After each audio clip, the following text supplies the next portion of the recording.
नमस्कार. मी सतीश सोळांकुरकर. अखिल विदर्भ वऱ्हाडी साहित्य प्रतिष्ठान अमरावती आयोजित डिजिटल काव्य महोत्सव 2020 यामध्ये आपल्या सर्वांचं हार्दिक स्वागत करतो. या फेसबुक लाईव्ह पेजवर येताना मला खूप आनंद होतो, तो यासाठी की वऱ्हाडी भाषेच्या संवर्धनासाठी जी एक संस्था गेली जवळजवळ 15 वर्षाहून अधिक काळ काम करत आहे, त्यांच्या माध्यमातून हा कार्यक्रम होतो आहे. आणि म्हणूनच या कार्यक्रमाच्या माध्यमातून आपल्यासमोर काही कविता सादर करताना मला आज विशेष आनंद होतो आहे. अखिल विदर्भ वऱ्हाडी साहित्य प्रतिष्ठानचे अध्यक्ष माननीय काराभाऊ चव्हाण साहेब यांचा मला जेव्हा फोन आला तेव्हा मला खूप आनंद झाला होता. तो याच कारणासाठी होता. चव्हाण सरांच्या बाबतीत मला एक गोष्ट खास नमूद करावी अशी वाटते. त्यांनी पहिला फोन मला केला आणि विचारलं की तुम्ही या कार्यक्रमामध्ये सहभागी होऊ शकाल का. आणि माझा होकार दिल्यानंतर ते आज हा कार्यक्रम सुरू होईपर्यंत ते सतत माझ्याशी संपर्कात आहेत. मला काही अडचण आहे का, आणि ते सतत मला हेही सांगत आहेत की हा तुमचा कार्यक्रम खूप छान होणार आहे. म्हणजे एखाद्या माणसाची कामाची निष्ठा जी असते ती निष्ठा मला काराभाऊंच्या या सगळ्या संपर्कातून जाणवत गेलेली आहे. योगेश यांनी याचं सगळं सेटअप करण्यासाठी मला मदत केली. त्यांच्याही शब्दातून सतत मला हे जाणवत गेलं की आम्ही सगळेजण तुमच्यासोबत आहोत. आणि म्हणून ही जी सगळी मंडळी आहेत, ज्याच्यामध्ये माननीय श्री कारा चव्हाण सर आहेत, अडवकर सर आहेत, कण्हेरकर सर आहेत, कराळे सर आहेत, किंवा आमचे देशमुख सर, या सर्वांचं मला आभार व्यक्त करावं असं वाटतं. डॉक्टर राज आवलीकर सर एक तज्ज्ञ म्हणून या सगळ्या प्रतिष्ठानची जबाबदारी सांभाळत आहेत, त्यांनाही मी नमस्कार करतो. Chhaya Pakhare madam, Pallavi Chincholkar madam, Jayashree Kotgikar madam, Kalpana madam, ही सगळी मंडळी मला आज माझ्या कुटुंबातील वाटत आहेत. या सर्वांना मी नमस्कार करतो. आपल्या सर्वांना मी नमस्कार करतो. आणि माझा छोटासा साहित्य प्रवास कवितांच्या माध्यमातून तो आपल्यासमोर मांडण्याचा मी आज प्रयत्न करणार आहे. मित्रांनो, काल 15 जून म्हणजेच आपल्या सर्वांचे लाडके शंकर वैद्य सर, कविवर्य शंकर वैद्य सर यांचा जन्मदिवस. सरांच्या खूप आठवणी मनामध्ये आहेत. त्यांची एक 4 ओळीची कविता आहे. त्या कवितांना या कार्यक्रमाला आपण सुरुवात करूया. की सरांच्या किती सुंदर 4च ओळींची कविता, किती सुंदर सरांनी सांगितलेलं आहे की मी झेंडूंच्या फुलांची माळ ओवीत बसले होते. मी झेंडूंच्या फुलांची माळ ओवीत बसले होते. ओवता ओवता धागा केशरी झाला. तुझ्या माझ्या संबंधाबद्दल मला इतकंच काय ते सांगायचं आहे. सरांचा जिव्हाळा मला अगदी सुरुवातीच्या काळापासून लाभला. ते माझ्या अनेक प्रकाशन समारंभाला प्रमुख पाहुणे, कधी अध्यक्ष म्हणून उपस्थित राहिले. माझ्या अनेक नव्या जुन्या कवितांच्यावर त्यांनी मला मार्गदर्शनही केलेलं आहे. एक छोटीशी गमतीचा किस्सा त्यांचा मी तुम्हाला सांगतो, म्हणजे सरांचा मोठेपणा तुमच्या लक्षात येईल. कराडला साहित्य संमेलन होतं बरं का. आणि त्या साहित्य संमेलनामध्ये, अखिल भारतीय साहित्य संमेलनामध्ये वैद्य सर एका निमंत्रितांच्या कविसंमेलनाचं सूत्रसंचालन करणार होते. आणि निमंत्रित कवी म्हणून मलाही निमंत्रण मिळालेलं होतं. मी आणि माझा मित्र अनिल कुसुरकर आम्ही दोघे कराडला गेलो. कराड स्टेशनपासून 10-12 किलोमीटर अंतरावर सुदर्शन नावाचं एक हॉटेल आहे. त्या हॉटेलमध्ये आम्ही दोघेजण उतरलेलो होतो. कारण संमेलन असल्यामुळे बाकीची सगळी हॉटेल फुल झालेली होती. अनेक साहित्यिक तिकडे उतरलेले होते आणि मी आणि अनिल मात्र असे जरा दूरच्या ठिकाणी उतरलेलो होतो. आम्ही आदल्या दिवशी सकाळी कराडला पोहोचलो. दिवसभर सगळीकडे फेरफटका मारला, रात्री जेवण घेतलं आणि गप्पा मारत झोपी गेलो.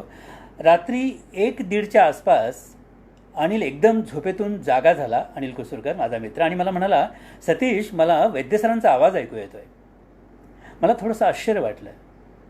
मी म्हणालो, आत्ता इतक्या रात्री वैद्यसर? नाही रे, तुला भास झाला असेल, तू झोप बघू, असं म्हणून त्याला मी झोपवण्याचा प्रयत्न केला. पण पुढच्या 5-6 मिनिटांमध्ये सरांचा स्पष्ट आवाज मलाही ऐकायला यायला लागला. आम्ही दोघेजण उठलो, खाली आलो तर काउंटरवर वैद्यसर उभे होते. कडाक्याची थंडी होती. सरांनी डोक्याला असा मफलर गुंडाळलेला होता, हातामध्ये बॅग होती डाव्या हातामध्ये, आणि उजव्या हातामध्ये एक पत्रक असलं तरी ते त्या काउंटरवरच्या माणसाला दाखवत होते. आम्ही खाली आलो. सरांनी आमच्याकडे बघितलं आणि म्हणाले, अरे सतीश, तू, अनिल, तुम्ही इथे? आम्ही म्हणलं, हो सर, आम्ही इथे उतरलेलो आहोत, पण तुम्ही? ते म्हणाले, बघा ना, माझी व्यवस्था या हॉटेलमध्ये आहे, हे पत्र मी यांना दाखवतोय, पण हे ऐकायलाच तयार नाहीत. ते म्हणतात की तुमची व्यवस्था इथे नाही आहे. मग मी त्या काउंटरवरच्या तो जो मुलगा होता त्याला म्हटलं, तुला कळतंय का तू कोणाशी बोलतोयस ते? हे कोण आहे तुला माहिती आहे का? तो म्हणाला, साहेब, ते कोण आहेत मला माहीत नाही, पण हे जे पत्र दाखवत आहेत त्याच्यामध्ये जे सुदर्शन हॉटेल लिहिलेलं आहे ते सुदर्शन हॉटेल हे नव्हे. मग आम्ही ते पत्र बघितलं आणि मग आमच्या लक्षात आलं की सरांची व्यवस्था वेगळ्या हॉटेलमध्ये केली होती आणि त्या हॉटेलचं नावसुद्धा सुदर्शन हॉटेल असं होतं, आणि रिक्षावाल्याने सुदर्शन हॉटेलचं नाव ऐकून त्यांना या हॉटेलमध्ये आणून सोडलेलं होतं. मी सरांना म्हटलं, सर, काहीतरी गोंधळ झालेला आहे, तुम्ही वेगळ्या हॉटेलमध्ये आलेला आहात. सुदर्शन नावाचे कदाचित 2 हॉटेल असतील, आपण सकाळी बघू, आता तुम्ही आमच्या रूममध्ये चला आधी आणि थोडंसं फ्रेश वगैरे व्हा, आपण बघू काय करायचं. म्हणून मी आणि अनिल सरांना आमच्या रूममध्ये घेऊन आलो. मग सरांना विचारलं, सर, तुमचं काही खाणं झालेलं आहे का? सरांच्या चेहऱ्यावरून ते तसं वाटत नव्हतं. सर म्हणाले, हो, झालं आहे म्हणून. मग लगेच म्हणाले, नाही, मला आता काही काही खायची इच्छा नाही आहे, पण एक कपभर जर चहा मिळाला ना तर क्या बात आहे, मजा येईल.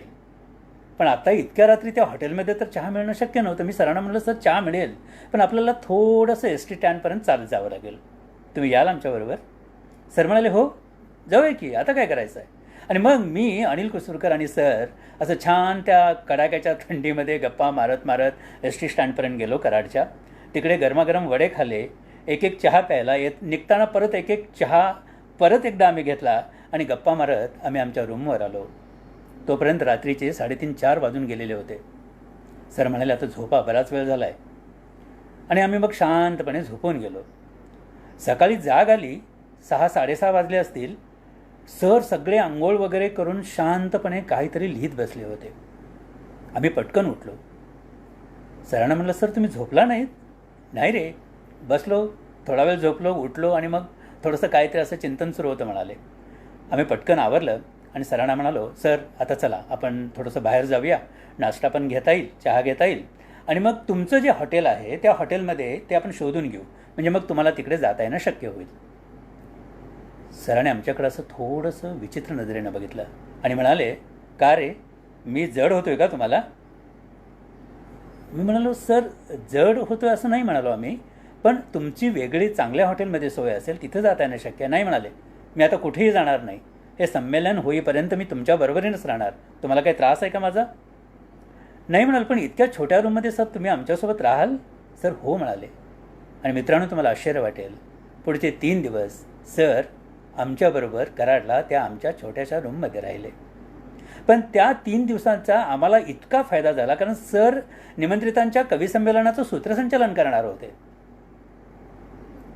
पण सूत्रसंचालन करत असताना कवींचा क्रम कसा लावायला पाहिजे, कोणता कवी आधी घ्यायला पाहिजे, त्याच्याबद्दलची माहिती कशी द्यायला पाहिजे, ठळक महत्त्वाचे मुद्दे आपण कसे मार्जिनमध्ये आधीच लिहून ठेवायला पाहिजेत, कोणत्या शाईनं आपण जर पेपरवर लिहिलं तर मग स्टेजवर एकदम झगझगीत प्रकाश पडला तर अक्षरं दिपत नाहीत, डोळ्यासमोर काळं निळं काही होत नाही, त्याची काळजी कशी घ्यायला पाहिजे, एखादा कवी जास्तच जर चराट लावत असेल तर त्याला कसं अगदी गोडी गुलाबीनं बसवून एखादा चांगला कवी मध्येच कसा देता आला पाहिजे, आणि जिथं आपण कविता संमेलन हे करतो आहे, कवी संमेलन करतो आहे, तिथल्या भागाची आपण माहिती करून घेऊन त्या भागाबद्दल थोडं थोडं आपल्याला मध्ये मध्ये कसं बोलता आलं पाहिजे याचा सगळा वस्तुपाठ सरांनी मला त्या 3 दिवसामध्ये शिकवला. आणि तो माझ्या आयुष्यभर उपयोगाचा पडला. पुढे ठाण्याला जेव्हा अखिल भारतीय साहित्य संमेलन होतं आणि त्या अखिल भारतीय साहित्य संमेलनाच्या निमंत्रितांच्या कवी संमेलनाची जबाबदारी, त्याचं निवेदन करण्याची जबाबदारी माझ्यावर जेव्हा आयोजकाने दिली, तेव्हा त्याचं मी सूत्रसंचालन करत होतो. आणि माझं भाग्य असं की साक्षात वैद्य सर, ज्याने मला निवेदन कसं करायला पाहिजे हे तेव्हा करायला शिकवलेलं होतं, ते वैद्य सर माझ्यासमोर बसून ते निवेदन ऐकत होते. तो कार्यक्रम खूप छान झाला, सूत्रसंचालन अप्रतिम झालं.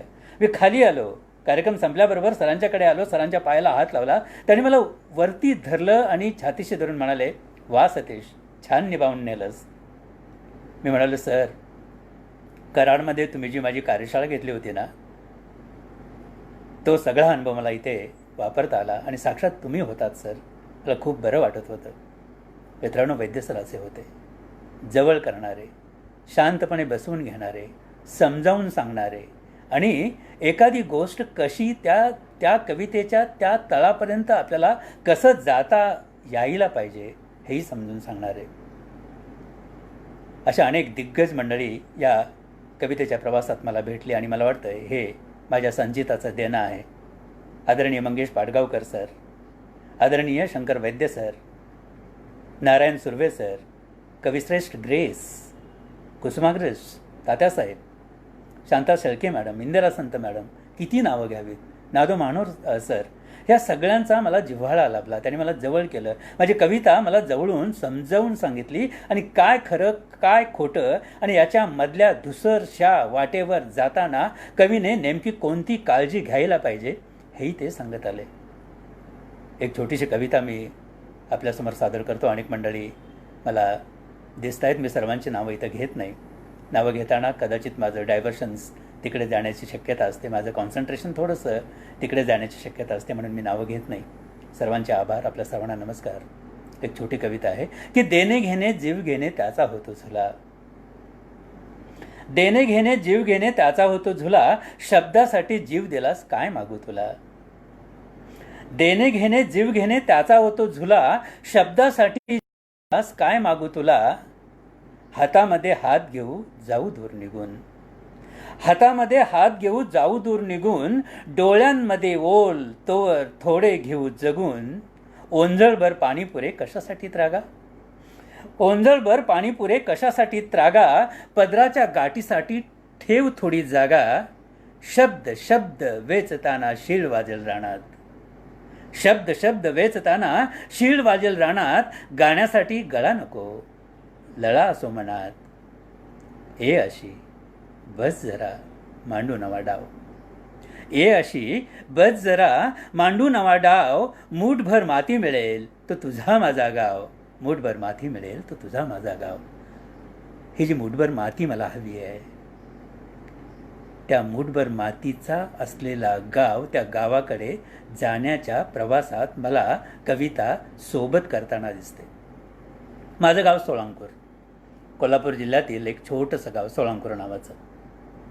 त्या गावातली माझी शाळा, त्या गावची नदी, त्या गावचं देऊळ, त्या गावातली मंडळी, माझी आई, माझे बाबा, माझी भावंड, या सगळ्यांचा कळत न कळत परिणाम माझ्या कविता लेखनावर झाल्याचं मला आढळत आहे. मी ज्या वेळेला गाव सोडला होता तो गाव आणि आत्ता जेव्हा मी गावाकडे जातो तो गाव, याच्यामध्ये जमीन आसमानाचा फरक आहे. आता गाव गाव राहिलेलं नाही आहे, त्याचं शहरामध्ये रूपांतर होत गेलेलं आहे. आणि थोड्याफार फरकानं महाराष्ट्रातल्या अनेक खेड्यांची अशीच अवस्था आज आहे. माझा गाव शेतीभातीचा होता, तांबड्या मातीचा होता, पांढऱ्या शुभ्र दूधगंगा नदीचा, वाकोबाच्या देवळाचा अतिशय हिरवागार संपन्न गाव, माझा छोटासा सुंदर गाव. पण आज तो बदलला आहे. गावामध्ये सगळे आता मातीचे रस्ते जाऊन डांबरी रस्ते आलेले आहेत. एक मजली घरं होती तिथे दुमजली घरं झालेले आहेत. 2 व्हीलर्स 4 व्हीलर्स सगळ्याकडे आलेलं आहेत. मोठं देऊळ झालेलं आहे, नदीवर घाट बांधलेला आहे. पण एक गोष्ट मात्र जी मला चटका लावून जाते आज ही गावात गेल्यानंतर, ती म्हणजे माझी शाळा.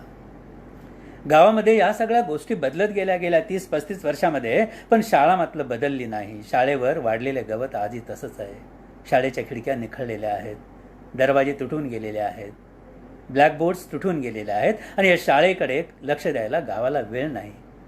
ही गावाची प्रगती की अधोगती, हे सगळं पाहिल्यानंतर डोळ्यात पाणी यायला लागतं. ज्या शाळेनं आम्हाला शिकवलं, मोठं केलं, माझ्यासारखी अनेक मंडळी ज्यांना पोटा पाण्याला लावलं, त्या शाळेची दुरावस्था आज बघवत नाही. हे सगळं अनुभवत असताना एक कविता लिहिली. ती कविता मी आपल्यासाठी सादर करतो की दूर निघाले दिवे सांडला मनात लागावं. दूर निघाले दिवे सांडला मनात लागावं, वेशीवरती ठेच लागली पुसटले नाव. दूर निघाले दिवे सांडला मनात लागावं, वेशीवरती ठेच लागली पुसटले नाव. खूप भटकलो गल्ल्या रस्ते ना ओळखीचे कोणी. खूप भटकलो गल्ल्या रस्ते ना ओळखीचे कोणी. नदी भेटली जुनी पुराणी अनोळखी पाणी. देऊळ दिसले कचकड्यांचे, देऊळ दिसले कचकड्यांचे. देव परागंदा चांदीच्या मकरात पुजारी तेजीचा धंदा. शाळेवरती गवत वाढले, शाळेवरती गवत वाढले. उन्हाळली पोरे नशेमध्ये गाव बरळते. लागिरले वारे दिवसा रात्री आत्ता छळतो अंधारी गाव. दिवसा रात्री आत्ता छळतो अंधारी गाव. मूक हुंदका अळू सांगतो उठ दिवा लाव. मूक हुंदका हळू सांगतो उठ दिवा लाव. मित्रांनो, गावाची ही स्थिती अशी आहे. शाळेच्या खूप साऱ्या आठवणी आहेत. माझं भाग्य असं की माझ्याजवळ माझी आई आहे. आत्ताच 1 जूनला तिचा वाढदिवस झाला. 85 वर्ष पूर्ण करून ती 86व्या वर्षामध्ये तिनं पदार्पण केलेलं आहे. वाचनाची गोडी मला तिच्यामुळं लागली. जे चांगलं काही असेल ते मी वाचावं, जे चांगलं काही असेल ते मी बघावं, असा तिचा लहानपणापासूनचा सोच होता, हव्यास होता. आणि त्या वाचनाची गोडी मला कवितेच्या दालनापर्यंत घेऊन आली असं मला वाटतं. मित्रांनो, माझ्या शाळेचा उल्लेख आला. एक छान कविता आहे, तर त्याची पार्श्वभूमी मी तुम्हाला मुद्दाम सांगतो की मला शाळेत जाताना आईनं पाहिलेलं आहे. परिस्थिती आपल्या सर्वांची, माझ्या पिढीची जी सगळी मंडळी आहेत, ही सगळी मंडळी कोणी सोन्याचा किंवा चांदीचा चमचा तोंडात देऊन जन्माला आलेली नाही आहेत. भूक म्हणजे काय हे त्यांना चांगलंच माहिती आहे. आत्ताच्या मुलांना मुळी भूकच लागत नाही, तो प्रश्न वेगळा. तर तिनं मला शाळेत जाताना पाहिलेलं आहे. म्हणजे तेव्हा कसं होतं की पेन्सिलनं लिहिलं जायचं. स्लेट असायची, ती पाटी, दगडाची पाटी, त्याच्यावर आम्ही पेन्सिलनं लिहायचो. आणि मग पेन्सिल संपत आली की त्या पेन्सिलचा तुकडा पेनामध्ये ठेवून मग त्या पेनानं लिहायचो. किंवा आणि मग कोणाकोणाकडे ते आम्ही उसनी पण मागायचो. मला छोटीसा एक तुकडा देणार आहे उसना, मग मी तुला नंतर देतो. असे त्या आमच्या गमती शाळेत चालायच्या. पण आज तसे दिवस राहिलेले नाहीत. मुलगा जेव्हा काही सांगतो पेन पाहिजे, पेन्सिल पाहिजे, वया पाहिजे, तर आपण एक पेन्सिल, एक पेन, एक वही असं आणत नाही, तर आपण ते डझनानं आणतो. एक डझन, ते चांगले, बेस्ट क्वालिटी, सगळ्यात चांगलं कुठलं तुझ्याकडे पेन आहे का, चांगली कुठली पेन्सिल आहे का, असं दुकानदाराला सांगतो आणि ते डझनानं आणतो. पण तो आपल्यावरचा काळ खूपच वेगळा होता. आईनं मला शाळेत जाताना पाहिलेलं आहे आणि तिनं माझ्या मुलांनाही शाळेत जाताना पाहिलेलं आहे. तर नेमका काय फरक होता की माझ्या शाळेमध्ये, माझ्या शाळेच्या जाण्यामध्ये आणि मुलांच्या शाळेच्या जाण्यामध्ये काय फरक होता, असा जेव्हा मी विचार करत होतो त्यावेळेला एक कविता लिहिली गेली. ती कविता पुढे, या कवितेचे अनेक भाषांमध्ये अनुवाद झाले. ती कविता आपल्यासमोर सादर करतो. समज नावाची कविता आहे. ती कविता अशी आहे, कवितेचं नाव आहे समज. आणि मग या कवितेच्या संदर्भात एक किस्सा घडला होता. म्हणजे कवितेचा काय गंमत असते, काय प्रभाव असतो, तोही मी तुम्हाला या कवितेनंतर तो सांगणार आहे. समज नावाची कविता. समज आल्यापासून असंच वागत आलो, तुम्ही घ्या आधी जेवून आम्ही नंतर बसतो, आई बाबा म्हणायचे. समज आल्यापासून असंच वागत आलो, तुम्ही घ्या आधी जेवून आम्ही नंतर बसतो, आई बाबा म्हणायचे. घरात काही शिल्लक नाही आपसुकच कळायचे. अर्धपोटी ताटावरून तसेच उठायचो जेवून, ताटात कोर चतकोर बाजूला ठेवून. परीक्षा जवळ यायच्या आमच्या, परीक्षा जवळ यायच्या आमच्या. परीक्षा फीचे सावट स्पष्ट दिसायचे त्यांच्या डोळ्यात. रात्र रात्र जागून गृहपाठाच्या वह्या लिहून द्यायचो. रात्र रात्र जागून गृहपाठाच्या वह्या लिहून द्यायचो. 2 फायदे व्हायचे, लिहिता लिहिता अभ्यास व्हायचा आणि फीसाठी 4 आट्यानेही सुटायचे. दिवाळीसारख्या सणात रंगीबेरंगी कपड्यांची फुलपाखरं बागडत असायची आजूबाजूला. दिवाळीसारख्या सणात रंगीबेरंगी कपड्यांची फुलपाखरं बागडत असायची आजूबाजूला. शाळेचे पांढरे आणि खाकी कापड स्पष्ट दिसायचे आम्हाला स्वप्नात. शाळेचा पांढरा शर्ट काखेत उसवलेला असायचा. शाळेचा पांढरा शर्ट काखेत उसवलेला असायचा. उत्तर येत असूनही हात वर व्हायचा नाही वर्गात. शाळेचा पांढरा शर्ट काखेत उसवलेला असायचा. उत्तर येत असूनही हात वर व्हायचा नाही वर्गात. खिसे फाटकी खाकी पॅन्ट कमरेला नीट बसायची नाही. खिसे फाटकी खाकी पॅन्ट कमरेला नीट बसायची नाही. वाटायचं वाढत्या वयाबरोबर कपडे का नाही मोठे होत. 30-35 वर्ष झाली आजही तसंच आहे सगळं. मुलगा रोज बदलतो कपडे शाळेत जाताना. मुलगा रोज बदलतो कपडे शाळेत जाताना. रोज करून घेतो बुटाला पॉलिश. रोज हरवून येतो काहीतरी. घेऊन जातो नवीन दुसरे दिवशी. आई त्याला काही बोलत नाही. आई त्याला काही बोलत नाही. आम्हाला तरी ती कोठे बोलत होती तेव्हा. आम्हाला तरी ती कोठे बोलत होती तेव्हा. मित्रांनो, या कवितेचा एक छोटासा गमतीदार किस्सा तुम्हाला मी सांगतो की कवितेचा काय प्रभाव असू शकतो. एक महत्त्वाची गोष्ट मला तुम्हाला इथे सांगायची आहे. जेव्हा मी माझ्याबद्दल काही गोष्टी तुम्हाला सांगतो आहे तेव्हा हे माझं मोठेपण मी तुम्हाला सांगत नाही. माझा भलावण नाही आहे इकडे. मी सेल्फ प्रोजेक्शन करण्यासाठी तुमच्यासमोर नाही आहे. माझ्या कवितेचा प्रवास, माझ्या साहित्य लेखनाचा प्रवास मला तुमच्यासमोर उलगडण्याचा प्रयत्न करायचा आहे. इथे जर कुठेही जर मोठेपणा दिसत असेल तो माझा नाही, तो माझ्या कवितेचा मोठेपणा आहे असं आपण समजून घ्यावं, असं माझी तुम्हाला नम्र विनंती आहे. कारण हे माझं मलाच समजावणं आहे. मी इतर कोणाला सांगण्या इतका समजावणं इतका मोठा नाही आहे. माझ्यासमोर आरसा आहे. आरशात बघून मी स्वतःलाच समजावण्याचा प्रयत्न करतो आहे असं मात्र आपण समजून घ्या. ही जी कविता आहे ही मी कराडच्या संमेलनामध्ये म्हटली. कराडचे साहित्य संमेलन ज्याचा उल्लेख मी आता केला शंकर वैद्य सरांच्या बाबतीत, तेव्हा ही कविता मी तिकडे जाहीरपणे म्हटलेली होती. आणि या कार्यक्रमासाठी अनेक मंडळी जशी आली होती तसे माझे शाळकरी मित्र पहिल्यांदा मी साहित्य संमेलनामध्ये जाहीर कविता वाचणार म्हणून त्या कार्यक्रमाला खास उपस्थित होते आणि त्यांची एका वेगळ्या ठिकाणी मी सोय केलेली होती. कार्यक्रम संपला आणि मग आम्ही सगळी मंडळी एकत्र जमा झालो. अनिल म्हणाला की वैद्यसरांना घेऊन मी आपल्या रूमवर जातो, तू तुझ्या मित्रांना घेऊन त्यांच्याबरोबर राहा, रात्रभर गप्पा मारा आणि मग बोल त्यांच्याशी. इतक्या लांबून ती सगळी मंडळी आलेली आहेत, जेव्हा त्यांच्याबरोबर आनंद करा म्हणून. आणि मग ती मंडळी निघून गेली. कडाक्याची थंडी होती. कार्यक्रम संपला होता तेव्हा रात्रीचे 2 वाजलेले होते आणि आम्ही एकूण 10 जण होतो. म्हणजे किमान आम्हाला 3 रिक्षा तरी लागणार होत्या. आता म्हणलं 10-12 किलोमीटर आम्हाला दूर जायचं आहे, रिक्षावाला पकडायला लागेल आणि साहित्य संमेलन आहे ना, इतक्या रात्री म्हणजे रिक्षावाले आम्हाला चांगलेच कापणार यावेळेला. पण काही पर्याय नव्हता, जाणं तर गरजेचं होतं.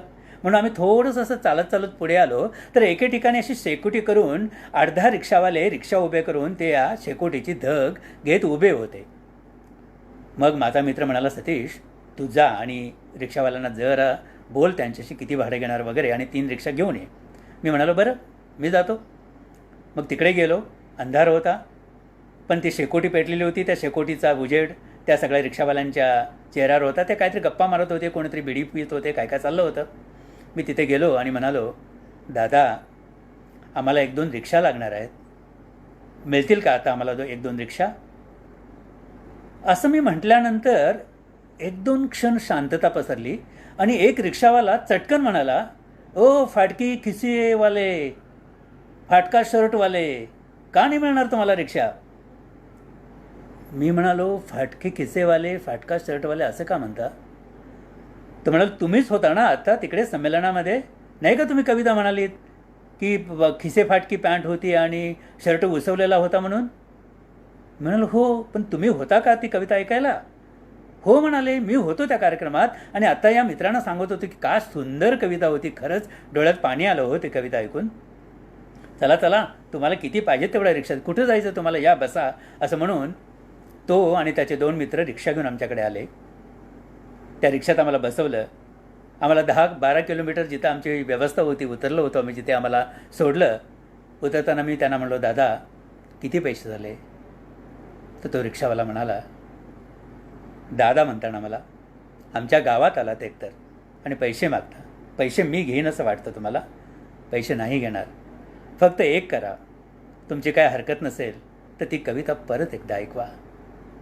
मी म्हणालो, इथे आत्ता? हो म्हणाले. काय झालं? आम्हाला ऐकायची आहे, मी ऐकलेली आहे, पण या दोघांनी ऐकलेली नाही आहे ती कविता, ऐकवाल का? आणि मित्रांनो, ती कविता त्या तिघांसाठी मी परत म्हटली होती. ते ऐकताना माहीत नाही, त्यांच्या डोळ्यात मला पाणी दिसलं होतं परत. कवितेचा हा प्रभाव असतो. कविता जगायला भाग पाडते. कविता हात धरते, पुढे चल म्हणते, रस्ता दाखवते. आणि ते जर एकदा आपल्याला साध्य झालं तर मग कविता लेखनामध्ये आणि कविता वाचनामध्ये आपल्याला आनंद मिळत जातो.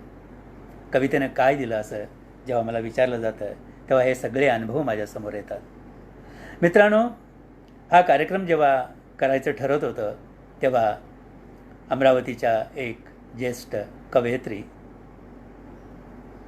आणि आमच्या स्नेही, खरं तर आमचं कौटुंबिक जिव्हाळ्याचं नातं आहे एकमेकांशी, डॉक्टर शोभा रोकडे यांचाही मला फोन आला आणि त्या म्हणाल्या, सतीश तू नाही म्हणू नकोस, हा कार्यक्रम खूप छान होतो आणि तुझ्या कविता आम्हाला परत एकदा ऐकायच्या आहेत. शोभाताईंचा स्नेह हा आधीपासूनच आहे. त्यांचे मिस्टर इंद्रभान रोकडे साहेब, त्यांचा मुलगा आशय, मुलगी शिप्रा, ही सगळी मंडळी जणू मी कोणी त्यांच्या घरातलाच असल्याप्रमाणे माझ्यावर प्रेम करतात. मी अमरावतीला गेलो होतो जेव्हा चंद्रपूरला साहित्य संमेलन होतं तेव्हा जाताना मी 2 दिवस शोभाताईंच्याकडे थांबलो आणि मग पुढे चंद्रपूरला गेलो होतो. त्या 2-3 दिवसामध्ये जो स्नेह, जी आपुलकी, जो घरोबा, जो जिव्हाळा त्यांनी मला दिला तो आजही तसाच आहे. म्हणजे माझी आणि त्यांची भेट होतेच असं नाही, फोनवर आम्ही बोलतो, पण आजही सुखादुःखाची एखादी गोष्ट जर सांगायची असेल तर जवळचा माणूस आपल्या जवळ असतं, एखादं अगदी शांतपणे त्याला एखादं काही सांगता येईल अशी जी मंडळी आहेत त्यामध्ये डॉक्टर शोभा रोकडे यांचं नाव घ्यावं असं मला वाटतं. मित्रांनो, ग्रेस सरांशी माझा छान घरोबा होता, जिव्हाळ्यांचे संबंध होते. खरं म्हटलं तर ग्रेस सर आपल्या सर्वांना माहितीचे आहेत. क्षितिज जसे दिसते तशी म्हणावी गाणी, क्षितिज जसे दिसते तशी म्हणावी गाणी, देहावरची त्वचा आंधळी छिलून घ्यावी कोणी, गाय जशी हंबरते तसेच व्याकुळ व्हावे, बुडता बुडता सांज प्रवाही अलगद भरुणी यावे, बुडता बुडता सांज प्रवाही अलगद भरुणी यावे असे लिहिणारे ग्रेस सर. मित्रांनो, 5वी-6वीत कुठेतरी मी त्यांची कविता तेव्हा एकदा ऐकली होती. का कोण जाणे, तेव्हापासूनच त्या कवितेनं माझ्यावर गारूड केलं होतं. आणि ग्रेस सरांना कधी भेटता येईल का, निदान त्यांना लांबून असं पाहता येईल का, अशा प्रकारचा विचार नेहमी माझ्या मनामध्ये होता. पुढे मी मुंबईला आलो, त्यांच्या कविता वाचत होतो, पण त्यांची भेट येण्याचा योग नव्हता, कारण मी काही मोठा कवी नाही आणि नव्हतोही. अनिल कुसुरकर नावाचा माझा मित्र, त्यांचा मात्र ग्रेस सरांशी चांगला पत्रव्यवहार होता. एकदा अनिल कुसुरकर, तो गल्फमध्ये राहायचा. अनिल कुसुरकर हा एक विख्यात कादंबरीकार, उत्तम अनुवादक, म्हणजे रिल्केची 10 पत्र आणि वॅनगॉगची 10 पत्र अशी सुंदर पुस्तकं त्यांनी मराठी साहित्याला दिलेली आहेत. त्रयस्थ नावाची त्याची कादंबरी प्रकाशित आहे आणि काळी राधा नावाचं एक व्यक्तिचित्राचं पुस्तकी खूप सुंदर लिहिणारा हा माणूस. ग्रेस सरांशी त्याचा पत्रव्यवहार होता. तो दुबईला काम करत असे. एकदा सुट्टीवर आल्यानंतर तो मला म्हणाला, सतीश तुला एक गमतीची गोष्ट सांगू का, उद्या ग्रेस सर माझ्याकडे जेवायला येणार आहेत संध्याकाळी. मी म्हणालो, काय? हो. मी म्हणाला, अनिल मला त्यांना भेटायचं, नुसतं लांबून बघू दे ना, मला एक काहीतरी कर, त्यांची परमिशन घे, परवानगी त्यांची, मला फक्त लांबून बघायचं आहे. अरे हो हो, मी विचारतो त्यांना, आणि जर ते हो म्हणाले तर मी तुला फोन करतो, मग तू ये. तुम्हाला सांगतो की मला त्यांना कुठल्याही परिस्थितीत भेटायचं होतं. मी अनिलच्या सतत मागे होतो त्यासाठी. आणि दुसऱ्या दिवशी अनिलचा मला फोन आला, सतीश ग्रेस सर ये म्हणतात तुला, ये ये तू ये, निघ लगेच. तेव्हा मी घाटकोपरला राहत असे. तुम्हाला आश्चर्य वाटेल, मी लोकलचं तिकीट काढलं नाही, काही नाही, जसाच रेल्वेमध्ये बसलो आणि ताबडतोब शक्य तितक्या लवकर मला अनिलच्या घरी पोहोचायचं होतं. तो दादरला राहत असे. मी दादरला गेलो, त्याच्या घरी गेलो. अनिलनं दरवाजा उघडला, ग्रेस सर बसलेले होते. अनिल म्हणाला, ग्रेस सर हा बघा सतीश सोळंकरकर, तुम्हाला भेटायची इच्छा होती अशी खूप. सर म्हणाले, तुम्ही काय माझी परवानगी मागायला सांगितलीत का अनिलजींना? तुम्ही शांत होतो, काय बोलू इतक्या मोठ्या माणसासमोर. तर ते म्हणाले, कविराज, तुमच्या कविता मला माहिती आहेत आणि एक गोष्ट तुम्हाला सांगतो, परवानगी ही देवाची मानतात, देवाची मागतात. मी कोणी देव नाही, तुमच्यासारखाच एक सरळ साधा माणूस आहे. माझी कसली परवानगी? तुम्हाला मला भेटायला जेवढी उत्सुकता तुम्हाला होती तेवढीच उत्सुकता मलाही होती ना. बरं झालं तुम्ही आलात. तुमच्या कवितातून मी तुम्हाला पाहिलेलं होतं आजवर. आज तुम्हाला मी प्रत्यक्ष पाहतो आहे. मित्रांनो, मी काय बोलणार होतो अशा वेळेला? त्यानंतर मग जवळजवळ 4-5 तास मी, अनिलचे सगळी कुटुंबीय, ग्रेस सर, आमच्या गप्पा सुरू झाल्या. गप्पा म्हणजे आम्ही ऐकत होतो, सर बोलत होते, सतत बोलत होते. वॅन गॉग, ज्ञानेश्वर, रिल्के, अनेक गोष्टी ते सांगत होते. आणि त्याच्यानंतर मात्र त्यांचानी मात्र माझा अतिशय चांगला जिव्हाळा निर्माण झाला. आणि तो इतका घट्ट झाला मित्रांनो, की जेव्हा केव्हा ग्रेस सर मुंबईमध्ये यायचे तेव्हा सर मला सोबत घेत असत. इतकंच नव्हे, त्यांच्या अखेरच्या दिवसांमध्ये जेव्हा ते दीनानाथ मंगेशकरमध्ये ॲडमिट होते तेव्हाही अनेक वेळेला मी त्यांना भेटायला जात असे. दीनानाथ मंगेशकरमध्ये कोणीही जाऊ शकत नव्हतं तेव्हा, कारण त्यांनी खाली तसं सांगून ठेवलेलं होतं की कोणालाही वर पाठवत जाऊ नका फारसं. मला आधी विचारा कोण येतं आहे, पण माझ्यासाठी तो नियम मात्र नव्हता. मी कधीही गेलो तरी मला कोणी अडवत नसे.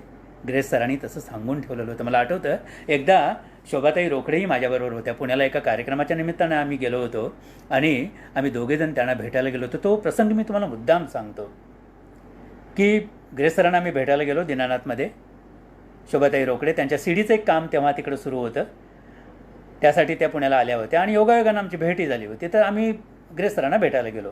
त्या म्हणाला, मलाही यायचं आहे, तू आलास तर आपण दोघे एकत्र जाऊ. ग्रेस सरांची तब्येत तेव्हा फारशी बरी नव्हती. कॅन्सरसारख्या आजारानं ते एकदम गलितगात्र झालेले होते. आम्ही जेव्हा भेटायला गेलो तेव्हा ते शांत झोपलेले होते. उजव्या पायावर डावा पाय ठेवलेला होता. अंगावर एक छोटीशी पांढरी शॉल अशी टाकलेली होती आणि ते काहीतरी गुणगुणत होते, बडबडत होते, क्लानीमध्ये होते. आम्ही गेलो ते त्यांना समजलं नाही. त्या अवस्थेत तसं त्यांना पाहणं आम्हाला कठीण जात होतं. आमच्या डोळ्यात पाणी येत होतं.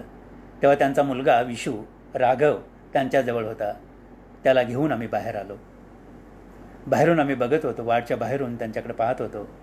त्यांना एका खास व्यवस्थित अशा ट्रस्टींच्या मोठ्या स्पेशल रूममध्ये ठेवण्यात आलेलं होतं. बाहेर आल्यानंतर आम्ही बघितलं सरांचं सगळं अंग काळं ठिक्कर पडलेलं होतं, कारण त्यांना किमो दिले जात होते, किमोथेरपी चालू होती. पण त्यांचे पाय मात्र अतिशय शुभ्र होते. पायावर पाय घेऊन ते असे पोहलेले होते. डॉक्टर शोभा मला तेव्हा म्हणाल्या, मला नक्की आठवतं आहे की पहा, कृष्ण जेव्हा निजधामाला जात होता तेव्हा असाच पायावर पाय घेऊन बसलेला होता आणि पारध्याला वाटलं की तो जो अंगठा आहे श्रीकृष्णाचा तो एखाद्या पाडसाचं किंवा हरणाचे डोळे असावेत किंवा चेहरा असावा, आणि म्हणून त्यानं शब्दवेद बाण मारला आणि तेच कृष्णाच्या निजधामाला जाण्याचं कारण झालं. मला सरांच्या पायांच्याकडे बघताना त्या कृष्णाच्या पायाची आठवण येते आहे. आणि ते खरंच होतं मित्रांनो. आम्ही परत आलो आणि पुढच्या काही दिवसातच सर आम्हाला सोडून गेले. सरांच्या खूप आठवणी आहेत. खूप जिव्हाळा त्यांनी मला दिला, खूप आपलंसं करून घेतलं. जेव्हा कधी यायचे, घरी यायचे, आईच्या हातची भाकरी त्यांनी खाल्लेली आहे. माझ्या दोन्ही मुलांच्यावर त्यांनी प्रेम केलं. माझा धाकटा मुलगा तर त्यांच्या अंगा कांद्यावर खेळलेला आहे, त्यांना तो खूप आवडत असते. तो भिंतीवर काही रेगोट्या काढायच्या, मी त्याला ओरडायचो तेव्हा सर म्हणायचे, नाही असं नका ओरडू, त्याला करू द्या, त्याला भिंती काय परत रंगवता येतात. पण त्याची ती कला कसर आहे ना, ती गंमत आहे. देवा क्या बात आहे. अशा प्रकारचे ग्रेस सर, ही सगळी मंडळी केवळ कवितेमुळे माझ्या आयुष्यात आली. आणि म्हणून की या कवितेचा असा नादगा लागला, कैवार घेतला तिने माझा, असं मी लिहिलेलं आहे. या कवितेचा असा नादगा लागला, कैवार घेतला तिने माझा, काही उणे दुने पडू नाही दिले, सारे काही केले कौतुकाने, आता देणे घेणे फक्त कवितेसी. आता देणे घेणे फक्त कवितेसी, नको कोणासेही जवळीक, नको कोणासेही जवळीक, असं मला म्हणावंसं वाटतं. मित्रांनो, मी तुम्हाला सांगितलं की कवितेचा हा जो प्रवास आहे तो माझ्या शाळेतून सुरुवात झालेली आहे. म्हणजे तुम्हाला एक किस्सा सांगतो की पहिली कविता माझ्या आयुष्यात आली नेमकी कशी. मला वाटतं त्यावेळेला 8वीला होतो. रमेश पाटील नावाचे आमचे एक सर होते, मुख्याध्यापक सर होते आणि खूप कडक होते. ते इंग्रजी शिकवायचे आम्हाला. मी वर्गात बसलेलो असताना आमचा भोसले नावाचा शिपाई एकदम वर्गामध्ये आला आणि म्हणाला, सतीशराव चला तुम्हाला HMनं बोलवलं आहे. ते भोसलेची ती खासियत होती आमच्या शिपायाची. तो सर्वांची त्यानं टोपण नावं तयार केलेली होती. हेडमास्तर म्हणजे HM, बासा पाटील सर म्हणजे BS पाटील, लहू कांबळे म्हणजे LK, अशा अनेक गमतीशीर नावं त्यानं ठेवलेली होती. आणि तो म्हणाला चला HMनं बोलवलं आहे. आता गंमत अशी होती तेव्हाचा तो काळ, हेडमास्तरांनी त्यांच्या ऑफिसमध्ये बोलवलं आहे म्हणजे अंगाचं पाणी पाणी होत असे. म्हणजे काहीतरी गडबड झालेली आहे आणि आता आपल्याला पडणार आहे आज, असाच तो सगळा काळ होता. आजच्यासारखी तेव्हाची परिस्थिती नव्हती. आणि मी घाबरत घाबरत सरांच्या केबिनमध्ये गेलो. सर उभे होते. त्यांनी माझ्याकडे असं बघितलं. त्यांच्या हातामध्ये एक कागद होता. त्यांनी तो माझ्यासमोर धरला. मला म्हणाले, हे कोणी लिहिलं आहे? आणि त्या 4 ओळी मीच लिहिलेल्या होत्या. काहीतरी कवितेसारखं सुचलं म्हणून 4 ओळी लिहिलेल्या होत्या आणि तो कागद सरांच्याकडे पोहोचलेला होता. आता म्हटलं की माझी काय आज धडकत लागणार नाही. मी म्हणालो, सर मीच लिहिलं आहे, ते माझंच हस्ताक्षर आहे, पण इथून पुढे नाही लिहिणार सर. सर थोडा वेळ स्तब्ध उभे राहिले आणि म्हणाले, काय म्हणालास? इथून पुढे लिहिणार नाहीस? इथून पुढे जर लिहिलं नाहीस ना तर मी तुला वर्गातून काढून टाकीन असं ते म्हणाले. त्याच्यानंतर त्यांनी लोंढे सर जे आम्हाला मराठी शिकवायचे त्यांना बोलवलं आणि म्हणाले, सर या बघा मला कवितेसारखं काहीतरी सतीश लिहितो आहे असं वाटतंय, त्या कवितेच्या ओळी आहेत असं वाटतंय, तुम्ही त्याला जरा मार्गदर्शन करा, या क्षेत्रामध्ये त्याला काही मदत लागली तर करा, कविता लिहिण्याचा त्याचा काहीतरी छंद आहे असं दिसतंय खरं, त्याला लिहायला भाग पाडा असं म्हणून लोंढे सरांच्या ताब्यात त्यांनी मला दिला. आणि तो जो 4 ओळींचा माझा जो कागद होता तेव्हा त्यांनी तो नोटीस बोर्डवर लावलेला होता. आणि मला आजही आठवतं आहे, जवळजवळ 100 वेळा जाऊन माझी ती कविता पहिल्यांदा नोटीस बोर्डवर लागलेली मी बघून आलेलो होतो. मित्रांनो, माझी पहिली कवितेचा जन्म, माझ्या पहिल्या कवितेच्या प्रवासाची ती पाऊल कोण आहे, मला वाटते त्या माझ्या शाळेतून सुरू झालेली होती. रमेश पाटील सरांची आज आठवण येते. सर आज आमच्यामध्ये नाही आहेत, पण या कवितेचा वसा माझ्या ओंजळीमध्ये टाकण्याचं खऱ्या अर्थानं जे काम आहे ते रमेश पाटील सरांनी केलेलं आहे. पत्रास कारण की हा माझा कविता संग्रह हा 1993 साली प्रकाशित झाला. पाडगावकर सरांनी याच्यासाठी प्रस्तावना दिलेली आहे. या कविता संग्रहामध्ये एक कविता आहे पैलटकर नावाची, ती मी तुम्हाला आता वाचून दाखवणार आहे. तत्पूर्वी त्या बाबतीतली एक गंमत तुम्हाला मी सांगतो. एक कविता स्पर्धा होती आणि त्या कविता स्पर्धेमध्ये मी भाग घेतलेलो. तेव्हा त्या कविता स्पर्धा असायच्या आणि आम्ही कुठे कुठे भाग घेत असतो तेव्हा. आणि बक्षीस समारंभ होता आणि त्या बक्षीस समारंभाला नारायण सुर्वे साहेब, कविवर्य नारायण सुर्वे प्रमुख पाहुणे म्हणून उपस्थित होते. आणि त्या सगळ्या कवितांचं परीक्षणही त्यांनी केलेलं होतं. म्हणजे जजही तेच होते, परीक्षक तेच होते, त्यांनीच कविता निवडलेल्या होत्या. आणि मग मी त्या कार्यक्रमाला गेलो होतो आणि मला आधी कळवण्यात आलेलं होतं की तुम्हाला प्रथम पारितोषिक त्यामध्ये मिळालेलं आहे. म्हणून मी आनंदाने गेलो होतो. मला खूप बरं वाटत होतं, कारण नारायण सुर्वे सरांच्या हस्ते मला पारितोषिक मिळणार होतं. मी तिथे गेलो. प्रोत्साहन पुरस्कार पहिला, दुसरा असं सांगण्यात आलं. मग 3रा पुरस्कार देण्यात आला, मग 2रा पुरस्कार देण्यात आला आणि आता माझा पहिला पुरस्कार.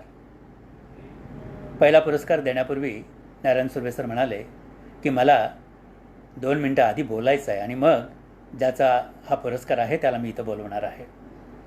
ते म्हणाले की जेव्हा ह्या कविता परीक्षणासाठी माझ्याकडे आल्या आणि मी सगळ्या परीक्षा जेव्हा बघत होतो आणि त्यातून काही पहिला, दुसरा, 3रा क्रमांक काढत होतो, तेव्हा ही कविता मला सापडली. आणि ती कविता वाचल्यानंतर माझ्या असं लक्षात आलं की ही कविता कोणीतरी एका कवयित्रीनं लिहिली असली पाहिजे, बाई माणसानं लिहिली असली पाहिजे. कारण पैलटकरणीच्या काही अनुभव याच्यामध्ये मांडण्याचा प्रयत्न केलेला आहे. अर्थात तेव्हा मला नावं माहिती नव्हती, कोणाची कविता आहे मला माहीत नाही. इथं आल्यानंतर मी उत्सुकतेनं विचारलं की ही कवयित्री कोण आहे, ही पैलटकरीण कविता ज्यांनी लिहिली ती कवयित्री कोण आहे. तर आयोजक मला म्हणाले ती कवयित्री नाही, तो कवी आहे सतीश नावाचा. ते म्हणाले काय सतीश सोळांकूरकर? कारण सर मला चांगले ओळखत होते आणि मला खूप आश्चर्य वाटलं. म्हणाले की एक पुरुष असून, एक तरुण मुलगा अशा प्रकारची कविता लिहू शकतो, त्याचं मला अप्रूप आहे असं म्हणालं. त्याने मला बोलवून घेतलं. आधी ती कविता माझ्याकडून वाचून घेतली आणि मग मला ते पारितोषिक दिलं. ती कविता पैलट करीन नावाची मी तुमच्यासाठी आता सादर करणार आहे, जी नारायण सुर्वेंनी नंतर परभणीच्या साहित्य संमेलनामध्येही त्यांनी उल्लेख केलेला होता. पहा कशी वाटते कविता, पैलट करीन नावाची. आत्तापासूनच तिचं जागणं सुरू झालंय. आत्तापासूनच तिचं जागणं सुरू झालंय. अष्टोप्रहर ऐकत असते ती तिच्या आतल्या आवाजाचा हुंकार. आत्तापासूनच तिचं जागणं सुरू झालंय. अष्टोप्रहर ऐकत असते ती तिच्या आतल्या आवाजाचा हुंकार. मला आजही आठवतो तो दिवस, ज्या दिवशी तिच्या गर्भाघरात घुमणारा एक अनामिक आवाज तिला स्पष्ट ऐकू आला होता आणि झोप भरल्या नेत्रांनी कितीतरी वेळ ती आजमावत होती स्वतःच्या आवाजाची सावली स्वतःच्या स्पर्शाने. दिसामासाने तो मोठा होईल. दिसामासाने तो मोठा होईल. मोठी होईल ती स्वतः आणि न कळत मोठेपण देऊन जाईल मलाही. तन आणि मन एकरूप झाल्याची पावती. किती जपून पडतात तिची पावले आजकाल. किती जपून पडतात तिची पावले आजकाल. जपूही लागली ती स्वतःला आता. तिच्या चालण्यातून मला दोघांच्या पावलांचे आवाज ऐकू येतात. तिच्या चालण्यातून मला दोघांच्या पावलांचे आवाज ऐकू येतात. काल पौर्णिमेचा पूर्ण चंद्र पाहत होती ती कितीतरी वेळ. काल पौर्णिमेचा पूर्ण चंद्र पाहत होती ती कितीतरी वेळ उघड्या खिडकीतून. नंतर मला म्हणाली, असाच एक पूर्णचंद्र स्वतःमध्ये बंद करून ठेवला तर कसं वाटेल तुला. स्वतःच्याच विचारात असते ती आजकाल. स्वतःच्याच विचारात असते ती आजकाल. स्वतःशीच बोलत असते काही बाई. काहीतरी ऐकत असते आतल्या आत. ती बोलत असते. ते शब्द तिचे असतात की त्याचे. किती सावकाश खाते ते एक एक घास. किती सावकाश खाते ते एक एक घास. स्वतः खाऊन त्याच्यापर्यंत पोहोचल्यावरच मग दुसरा. कसली तरी फुलं घेऊन बसली होती ती. कसली तरी फुलं घेऊन बसली होती ती. बहुधा मोगरा असावा. बराच वेळ ओंजळीत घेऊन माझ्याकडे देत म्हणाली, कसला वास येतोय. बराच वेळ ओंजळीत घेऊन माझ्याकडे देत म्हणाली, कसला वास येतोय. मोगऱ्याचा. मी, तुम्ही अगदीच हे कसे हो. कदाचित त्याच्या श्वासाचा वास तर अभिप्रेत नसावा ना तिला. त्याच्या श्वासाचा वास तर अभिप्रेत नसावा ना तिला. अशा प्रकारची ती कविता होती. त्या कवितेचं खूप कौतुक नारायण सुर्वे सरांनी तेव्हा केलेलं होतं. पत्रास कारण की या माझ्या पहिल्या कविता संग्रहातल्या कवितांवर ग्रेस सरांचा प्रभाव आहे असं जाहीरपणे लिहिण्यात आलेलं होतं. म्हणजे कवयित्री अनुराधा ढेरे मॅडमनी त्याचं परीक्षण करतानाच असं लिहिलं होतं की ग्रेसच्या प्रभावाखाली असलेला कवी म्हणून. अजून एक वेगळी कविता या पत्रास कारणकेमधली तुमच्यासमोर ठेवतो. कदाचित तुम्हाला ग्रेस सरांचा प्रभाव त्याच्यावर जाणवू शकतो. जोगवा नावाची कविता आहे. तुझ्या श्वासांची पहाट खोल जखमी चांदणे. तुझ्या श्वासांची पहाट खोल जखमी चांदणे. माझ्या प्राणांचा उंबरा तुझी वाजती पैंजणे.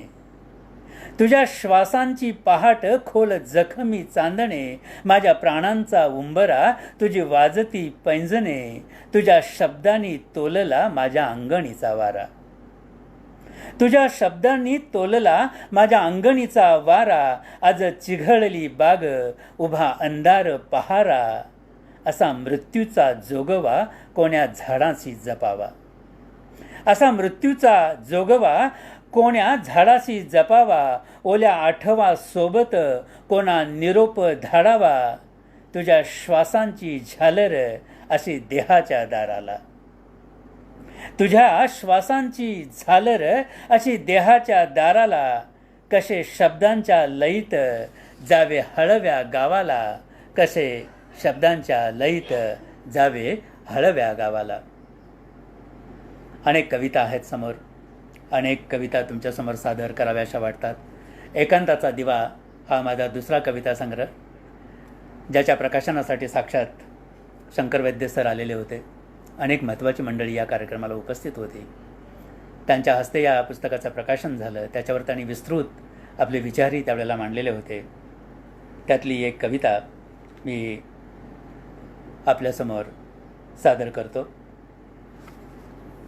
केस धुतलेल्या पोरी असं या कवितेचं नाव आहे. आणि मित्रांनो, इकडे सरांनी एक ब्लर्ब लिहिलेला आहे या पुस्तकासाठी. मला आशीर्वादासाठी ग्रेस सरांनी 4 शब्द लिहिलेले आहेत. त्याचा एक छोटासा किस्सा, गमतीचा किस्सा आहे, तो मी तुम्हाला सांगणार आहे. आणि हा जो फोटो बघताय तुम्ही, या पुस्तकावर इथे काढलेला जो फोटो तुम्हाला दिसतोय, हा फोटो ग्रेस सरांचा मुलगा राघव, ज्याला मी विशू म्हणतो, त्यानं काढलेला आहे.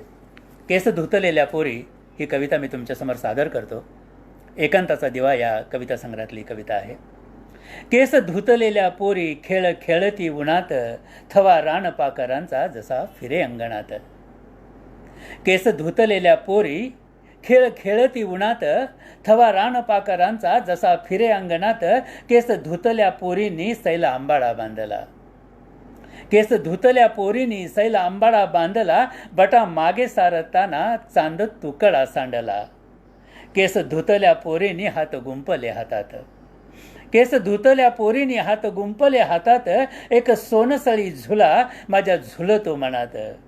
केस धुतल्या पोरींनी असे सुकवले केस. शेवटचा कडवा असा आहे. केस धुतल्या पोरींनी असे सुकविले केस. त्यांची घट्ट घट्ट वीण लागे काळजाला ठेच. त्यांची घट्ट घट्ट वीण लागे काळजाला ठेक. मी मगाशी म्हणालो की एक छोटासा किस्सा तुम्हाला सांगायचा आहे. हरीश भगवते नावाचा माझा एक मित्र आहे, जो नागपूरला राहतो. माझ्याबरोबर तो BRCमध्ये काम करत असे. नंतर त्याची बदली नागपूरला झाली. त्याची बहीण माझ्या कॉलनीमध्ये राहते कळव्याला, आणि अनेक वेळेला त्याचं येणं जाणं माझ्याकडे होतं. तर तो आला की 1-2 तास माझ्याकडे येतो. मग आमच्या गप्पा होतात, आठवणी, जुन्या आठवणी, आणि अनेक गमती जमती आमच्या सुरू असतात. एके दिवशी शुक्रवारी त्याने मला रात्री फोन केला की मी निघतोय नागपूरवरून, उद्या सकाळी तुझ्याकडे येतोय, 1-2 तास माझ्यासाठी ठेव. आनंद आहे म्हणलं, शनिवारी सुट्टी असते, तू ये. मग तो शनिवारी सकाळी 9च्या आसपास माझ्याकडे आला आणि एकदम कावरा बावरा झालेला होता. तो म्हणाला की अरे यार, मी वाचलो यार, मोठ्या म्हणजे नशीब बलवत्तर माझं, म्हणून वाचलो, नाही तर माझी आणि तुझी काय भेट नव्हती झाली असते. मी म्हणलं हरीश बस आधी, काय झालंय, काय गडबड, काय सांगशील का, काय झालंय ते. तो म्हणला अरे काय सांगू यार, मी काल मुंबईला यायचं म्हणून गाडीत बसलो आणि 3rd ACचं माझं तिकीट होतं आणि खालचा बेड होता, मी शांतपणे बसलो होतो. तेवढ्यात ना एक असा म्हातारा माणूस, अशी दाढी वाढलेली, पांढरे केस, आणि हातातमध्ये एक अशी ती दात कोरायची काडी, असं दात कोरीत कोरीत एक झोळी अशी लावलेली, टी-शर्ट असा घातलेला, आणि अस्ताव्यस्त असा एक माणूस माझ्यासमोर येऊन बसला. मी म्हटलं असेल कोणतरी बसला असेल म्हणून मग मी फारसं लक्ष दिलं नाही. गाडी सुरू झाली म्हणजे म्हटलं की हा आपल्याबरोबर प्रवास करणार आहे माणूस. आता तो खिडकीतून बाहेर बघत होता आणि बाहेर लगेच उठून कुठेतरी बाहेर जात होता आणि येत होता. असं काहीतरी गडबड चाललेली होती. म्हणजे तो अस्वस्थ वाटत होता मला. मग तो आल्यानंतर मी म्हटलं की नमस्कार, आपण मुंबईला जाणार का. तर त्यानं माझ्याकडे असं रागानं बघितलं, काहीच बोलला नाही आणि परत बाहेर निघून गेला. आणि मग मात्र मला भीती वाटायला लागली की कोणतरी हा वेडा माणूस आहे. तो परत आतमध्ये येऊन बसला. मग जेवण आलं तेवढ्यात, थोड्या वेळाने जेवण आल्यानंतर मी त्यांना म्हटलं तुम्ही काही जेवण घेणार का, कारण आता जेवायचं तर समोर माझा तो आहे, तर विचारायला तर पाहिजे ना बाबा, जेवण घेणार का तुम्ही काही सर, असं मी शांत विचारत होतो. असं रागाने परत माझ्याकडे बघितलं आणि बाहेर निघून गेले. नंतर मग थोड्या वेळानं TC आला. त्याने माझं तिकीट बघितलं आणि आता मी म्हटलं की याच्याकडे मुळीच तिकीट नसणार, वेडाच आहे हा माणूस कोणीतरी. मग TCने त्यांच्याकडे तिकीट मागितलं. मग ते झोळीमध्ये हात घातला, एक पुस्तक होतं काहीतरी, त्या पुस्तकामध्ये घडी करून ठेवलेलं तिकीट TCला दाखवलं. TCनं बरोबर आहे असं चेक केलं आणि TC निघून गेला. मी म्हटलं की TCला जाऊन सांगावं की मला बर्थ बदलून द्या बाबा, मला रात्रभर नाही झोपता येणार याच्याकडे, हा मला विचित्र वाटतोय माणूस. पण मला तसं सांगता पण येईना. मध्ये मध्ये मी उठून बघत असे. एकदा बाहेर आलो उठून बघायला की हा माणूस कुठे दिसत नाही, म्हणून उतरला की काय मध्येच कुठे, तर दरवाजा उघडून हा शांतपणे अशी हाताची घडी करून दरवाजा, धावत्या ट्रेनमध्ये दरवाजा उघडून असा उभा होता. मग म्हणलं हा उडी बिडी तर मारणार नाही ना, म्हणजे काय नेमकं चाललं आहे. आणि मी रात्रभर झोपलो नाही. मला वाटलं की हा माणूस कदाचित माझा खूनबिन करेल बाबा. आणि मी खूप घाबरलो होतो. आणि मग सकाळी पहाटे पहाटे डोळा लागला, कुठे हा माणूस उतरला, काय झालं मला माहीत नाही. मी ठाण्यात उतरलो आणि तुझ्याकडे आलो. मी म्हणलं अरे हरीश, असतं तसं, काही मंडळी अशी भेटतात आपल्याला, सोडून दे, तू सुखरूप आहेस ना, जाऊ दे, असं म्हणून त्या प्रकरणावर आम्ही पडदा टाकला. मग हरीश नागपूरला निघून गेला. त्याच्यानंतर ह्या एकांताचा दिवा या पुस्तकाचं माझं काम सुरू झालं. प्रकाशक आमचे कैलासवासी आता जे निरंजन उदगरे, मोठा कवी मराठीतला, माझा खूप जवळचा मित्र, आज आपल्यामध्ये नाही आहे, उत्तम कविता लिहिणारा, त्याची एक प्रकाशन संस्था आहे स्वरंग निर्मिती नावाची, त्यांच्याकडून हे पुस्तक होत होतं. आणि अनिल कुसरकर हे सगळी जबाबदारी घेऊन ते सगळं काम बघत होतं. तो मला काय म्हणाला की सतीश, एक काम करूया की तू ग्रेस सरांच्याकडून याच्यासाठी 4 ओळी लिहून घे तुझ्यासाठी. मी म्हणालं ठीक आहे, ग्रेस सर देतील, कारण त्यांच्याने माझे संबंध खूप चांगले होते तेव्हापासून, ते तसेच राहिले पुढे आयुष्यभर. त्या संग्रहासाठी चित्र जे आहे, हे मुखपृष्ठ जे केलेलं आहे, हे चित्र मी स्वतः केलेलं आहे. याच्या आतमध्ये जी काही चित्रं आहेत ती चित्रही मीच केलेली आहेत. अनिलचा तसा अट्टाहास होता. मग मी ग्रेस सरांना फोन केला. म्हटलं सर, माझा नवीन कविता संग्रह येतो आहे. सर म्हणाला अरे वा, छान, अभिनंदन. मी म्हटलं अभिनंदन नाही, नुसतं नाही चालणार, माझ्यासाठी 4 ओळी लिहून द्या आता काहीतरी. ते म्हणून मी लिहून देऊ तुमच्यासाठी, कसं काय, कशाला पाहिजे. मी म्हटलं द्या ना सर, शुभेच्छा म्हणून लिहून द्या ना. सर म्हणाले बघा कविराज, असं आहे की मी शुभेच्छा दिल्या म्हणून तुम्ही कोणी मोठे कवी होणार नाही, आणि मी शुभेच्छा दिल्या नाहीत म्हणून तुम्ही काही छोटे कवी होणार नाही. हे संचित असतं, हे स्वतःचं स्वतः सगळं सोसायचं असतं. इथं कोणी कोणाला शुभेच्छा देत नाही, देऊन घेऊन काही होत नाही. मी म्हणाला मला माहीत नाही, तुम्ही शुभेच्छा द्यायच्यात मला, 4 ओळी लिहा माझ्यासाठी. म्हणजे इतक्या अधिकाराने मी तेव्हा त्यांच्याशी बोलूही शकत होतो. सर म्हणाले ठीक आहे, मी लिहितो, फक्त ते माझ्याकडून कोणाला तरी घेऊन जायला सांगा. मी म्हणालो ठीक आहे सर, ती व्यवस्था मी करतो. मग 8 दिवसानंतर सरांचा मला फोन आला आणि म्हणाले की मी तुझ्यासाठी लिहिलं आहे बरं का, कविराज तुमच्यासाठी लिहिल्यात 4 ओळी. म्हणून त्या 4 ओळी त्यांनी मला ऐकून दाखवल्या. त्या आता एकांताच्या देवाच्या मागे मी तुम्हाला सांगितल्या त्या आहेत. आणि मग कोणाला तरी पाठवा म्हणाले की पोस्टानं पाठवू. नको नको म्हणाले, पोस्टानं नका पाठवू, मी कोणाला तरी पाठवतो. मग मी हरीशला फोन केला आणि म्हटलं की हरीश, असं आहे की तू ग्रेस सरांच्याकडे जा, मी तुला पत्ता देतो, ते एक कवर देतील माझ्यासाठी, ते घे आणि मला स्पीड पोस्टने पाठव माझ्यासाठी. त्याच्यामध्ये एक छोटंसं ब्लर्ब त्याने लिहिलेलं आहे, पाठराखण केलेली आहे, लिहिलेलं आहे, शुभेच्छा आहेत, त्या मला तो पाठव. तो म्हणाला ओके, मी जातो. मग त्याला मी तो पत्ता दिला ग्रेस सरांचा. तो गेला तिकडे, ग्रेस सरांच्या घरी गेला. बाहेर पाटी लिहिलेली होती की I am free but not available. मग याने बेल वाजवली. बेल वाजवल्याबरोबर जाळीचा आतला मोठा दरवाजा उघडला गेला आणि जाळीच्या दरवाजामध्ये हरीशनं बघितलं की ग्रेस सर उभे होते. आणि हरीश एकदम चक्रावला, कारण ट्रेनमध्ये जो वेडा माणूस त्याला भेटलेला होता तोच त्या जाळीच्या दरवाजाच्या मागे उभा होता. हरीशच्या अंगाला पाणी सुचलं. त्याला काय कळे ना की मला यांच्याकडे कसं काय पाठवलं, हाच माणूस, आणि यांनी मला जर ओळखलं तर, आणि काय करू. तेवढा ग्रेस सर त्याला म्हणाले अहो तुम्ही सतीशकडून आलात ना, या ना मग आतमध्ये, असे घाबरलात काय. हरीशला बरं वाटलं की सरांच्या लक्षात ती गोष्ट नव्हती बहुतेक. तो आतमध्ये गेला. सरांनी त्याला चहा पाणी सगळं बघितलं, त्याला ते दिलं आणि मला की मग ते कविराजांच्याकडे नीट पाठवा आणि पोचल्यावर मला फोन करायला सांगा. हरीश बरं म्हणाला, खाली आला. लगेच त्याने मला फोन केला. तो म्हणाला अरे सरीश, तू वेडा आहेस का, कोणाकडे मला पाठवलंस. मी म्हणालो ग्रेस सरांच्याकडे. का रे बाबा, काय झालं. अरे म्हणालो मी तुला सांगितलं नव्हतं का, ट्रेनमध्ये मला एक वेडा माणूस भेटला होता, तो दात करत होता, खिडकीतून बघत होता, दरवाज्यात जाऊन उभा होता तिकडे, तोच हा माणूस. मी म्हटलं हरीश, का वेडा आहेस का तू, असं कसं म्हणतो. हो रे बाबा, माझ्याकडून चूक नाही होणार. बरं मग सरांनी दिले की नाही तुला कवर. ते मला पाठव, मी असं म्हणालो. आणि मग ते कवर त्याने मला पाठवून दिलं. गमतीचा भाग असा की नंतर एकदा हरीश सरांच्याकडे गेला. त्याचं जाणं येणं तिकडे सुरू झालं आणि दोघांची छान दोस्ती झाली.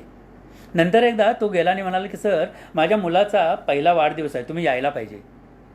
तुम्हाला सर्वांना माहिती आहे ग्रेस सर असं सार्वजनिक कार्यक्रमात आणि कोणाच्या घरी बारसं मुंज लग्न असं कधीच गेलेलं नाही आहेत.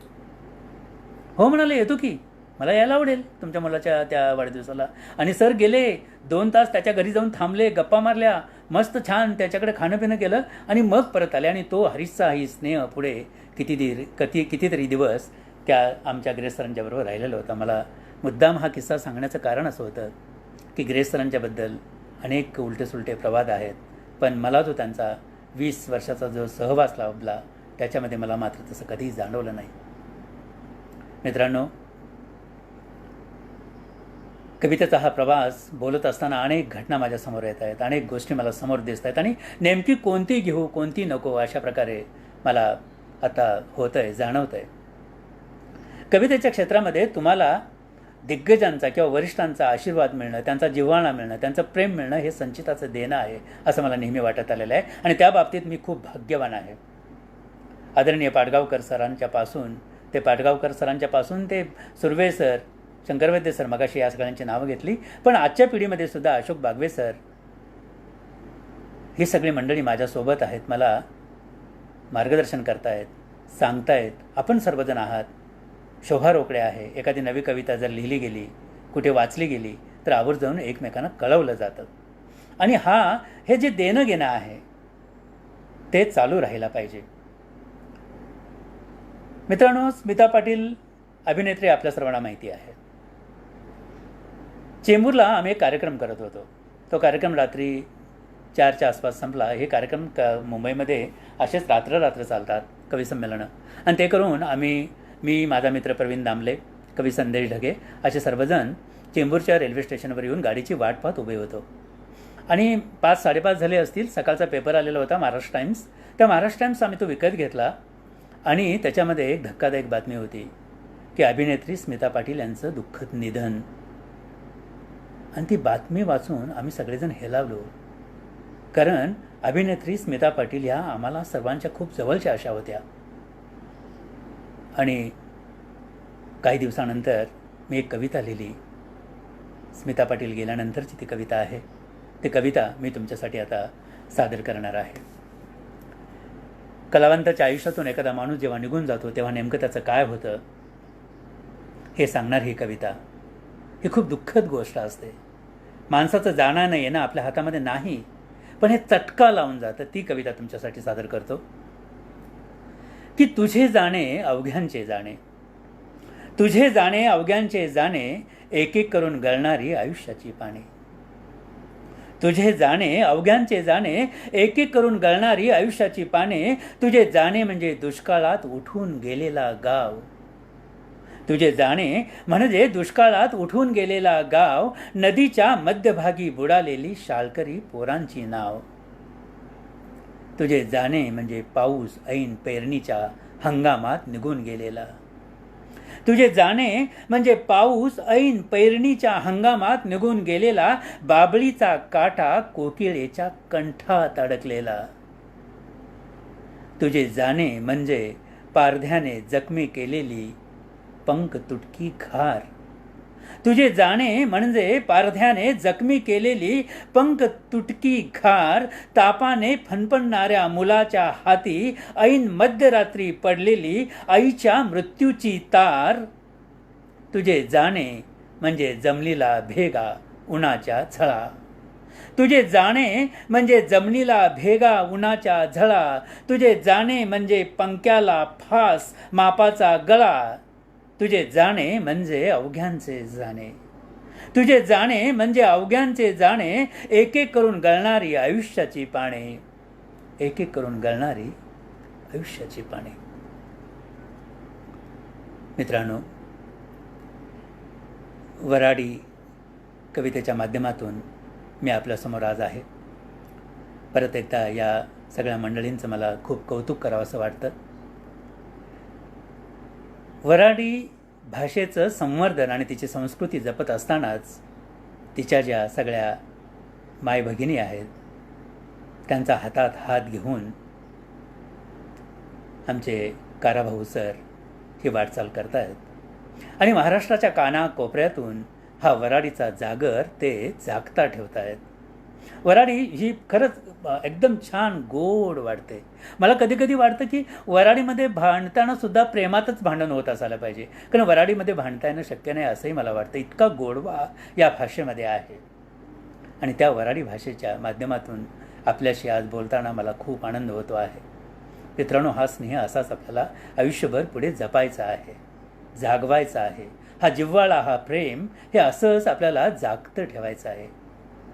कार्यक्रमाच्या समारोपाकडे येताना एक छोटीशी कविता आपल्यासाठी ठेवून मी समारोप करणार आहे. तत्पूर्वी जे कोणी या कार्यक्रमासाठी मला लाईव्ह बघतायत त्यांची नावं मी घेतली नाहीत, मुद्दाम मी तुम्हाला मगाशी म्हणालो. त्या सर्वांना मी नमस्कार करतो, त्यांचे सर्वांचे आभार व्यक्त करतो. या कार्यक्रमाचे जे आयोजक आहेत अखिल विदर्भ वऱ्हाडी साहित्य प्रतिष्ठान, त्याचे सगळे अधिकारी, पदाधिकारी, हितचिंतक, त्या सर्वांना मी नमस्कार करतो, वंदन करतो. आणि त्यांच्या या चळवळीमध्ये मीही सहभागी आहे असं त्यांनी इथून पुढे मला धरून ठेवावं, मला वाटेत एकटं सोडू नये अशी मला त्यांना विनंती करावी अशी वाटते. एक छोटी कविता आहे. मित्रांनो, आता 10वी आणि 12वीचे रिझल्ट्स यायला सुरुवात होईल. मी मगाशी म्हणालो की माझ्याकडे माझी आई आहे, 4थी शिकलेली आहे ती, आणि तिला वाचनाची प्रचंड आवड आहे. ती वर्तमानपत्र वाचते, माझ्या कविता कुठे कुठे छापून आलेल्या आहेत ते वाचते, माझी पुस्तकं वाचते. वाचनाची आवड मला तिच्यामुळे लागली.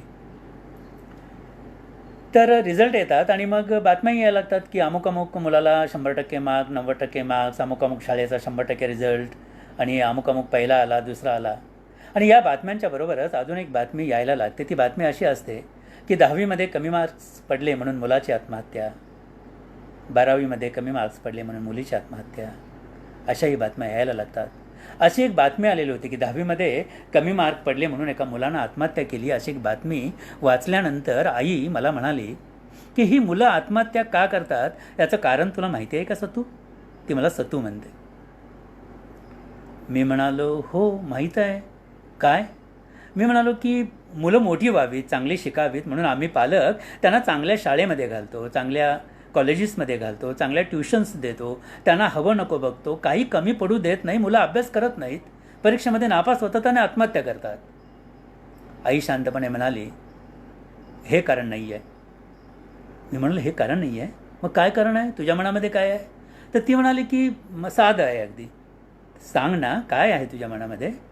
तर ती म्हणाली की या मुलांनी आईच्या हातची भाकरी खाल्लेली नाही आहे.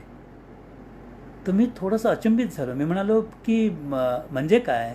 आईच्या हातची भाकरी खाली नाही म्हणजे नेमकं काय? तर ती म्हणाली की ही जी तुझी पिढी आहे ना, ही पिझ्झा आणि पावभाजीवर पोसली गेलेली पिढी आहे. आईच्या हातची भाकरी खाण्याचं सुख यांच्या नशिबात नाही. ज्याने कोणी आईच्या हातची भाकरी खाल्लेली आहे ते आत्महत्या करत नाहीत. तर जे कोणी आत्महत्या करायला जातात त्यांना परतवून आणण्याची ताकद आईच्या भाकरीमध्ये असते असं ती मला म्हणाली होती. मित्रांनो, ही गोष्ट माझ्यासाठी खूप मोठी होती, कारण मी स्वतः आईच्या हातची भाकरी खाऊन मोठा झालेलो आहे. आणि तुम्ही सर्व माझ्या पिढीची जी मंडळी मला ऐकतायत त्यांनाही जेव्हा ही कविता म्हणेन तेव्हा निश्चित त्यांची आई, ती आईची हातची भाकरी, या सगळ्या गोष्टी आठवतील, माझी खात्री आहे. त्याच्यानंतर एक कविता लिहिली गेली. आईला भाकरी करत असतानाच एक छोटी कविता आहे, मी ते सादर करणार आहे आणि या कार्यक्रमाचा समारोप करणार आहे. मित्रांनो, परत एकदा सर्वांचे आभार. मला खास आभार योगेश या माझ्या मित्राचे, कारण या माध्यमातून एक छान मित्र मला मिळाला. हा सगळा सेटअप करण्यासाठी, लाईव्ह करण्यासाठी त्यांची मला खूप मदत झालेली आहे. आपल्या सर्वांचे परत एकदा आभार. ही छोटीशी कविता ठेवतो आणि मी थांबणार आहे. कवितेचं नाव आहे आईला भाकरी करत असताना. आईला भाकरी करत असताना मी पाहिलेलं आहे. आईला भाकरी करत असताना मी पाहिलेलं आहे. दोन्ही पायांच्या अंगठ्यांमध्ये परात घट्ट धरून ती ओल्या पिठाचा गोळा थापायची आणि बघता बघता भाकर तव्यावर जायची. आईला भाकरी करत असताना मी पाहिलेलं आहे. दोन्ही पायांच्या अंगठ्यांमध्ये परात घट्ट धरून ती ओल्या पिठाचा गोळा थापायची आणि बघता बघता भाकर तव्यावर जायची. मी समोरच असायचो बसून दप्तर मांडून. पिठाने बरबटलेल्या हाताने ती दिवा माझ्यासमोर ढकलायची. सराईतपणे चुलीतली लाकडे मागे पुढे करत राहायची. चुलीतल्या जाळाचा उजेड तिच्या चेहऱ्यावर हलत राहायचा. मी पाहत राहायचो एकटक. तिची भाकरी कधीच करपायची नाही. तिची भाकरी कधीच करपायची नाही. पापुद्रा अलगद सुटून यायचा वर. आजकाल पिझ्झा बर्गर खाणाऱ्या मुलांच्या नशिबात भाकरीचे सुख नाही. आजकाल पिझ्झा बर्गर खाणाऱ्या मुलांच्या नशिबात भाकरीचे सुख नाही. कधी कधी वाटतं कसं काय निभावेल यांना जाळ कमी जास्त करून काही करपू न देणं. आयुष्याच्या चढ उतारावरून भाकरीच्या पापुद्र्यासारखं अलगद मोकळं होत जाणं आईला भाकरी करत असताना मी पाहिलेलं आहे. आईला भाकरी करत असताना मी पाहिलेलं आहे आणि माझ्यासाठी ती महत्वाची गोष्ट आहे, एकमेव अशी महत्वाची गोष्ट आहे. परत एकदा सर्वांना नमस्कार आणि सर्वांचे मनापासून धन्यवाद. नमस्कार. जय महाराष्ट्र. जय वऱ्हाडी.